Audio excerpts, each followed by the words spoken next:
Assalomu alaykum. Zaryadchiga ko'rmadik hali. Akam sizdan yaxshi xonadon bo'larkan. Akam aytgan gapni qo'llaymanmi deymi? Non olib keldim, qayerga qo'ysam bo'ladi?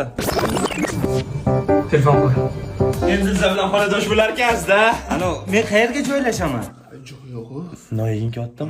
Tur abi, ko'rpachadan joy olasiz. Ana, 4 ta kompot ham olib keldim, qayerga qo'yay? Kompot? Mani joyimni bo'shatinglar, divanda o'tasiz bizda. Divanda yo'qmi? Ha, ona xavotir olmang, joylashdim. Ovqat yeb oldingmi, bolam? Berib yuborgan narsalaringizdan yeb olaman xoh.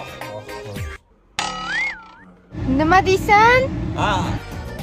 Do'konga chiqaman, do'kondan narsa olib yeyman deyman.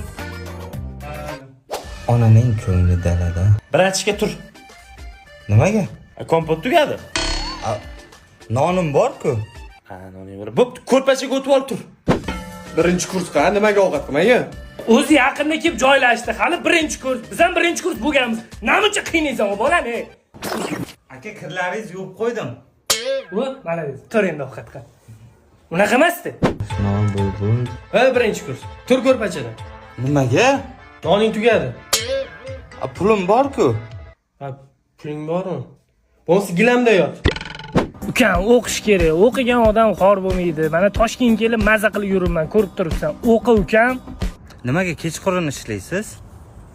Ertalab uyalaman jinni. Turayman joyimda. Pulim tugadim. Ha, tugadi. Aya, meni yaxshi sharoitlarda yashashimni xohlaysizmi? Xohlayman, bolam. Bo'lmasa 4 ta kompot berib yuboring.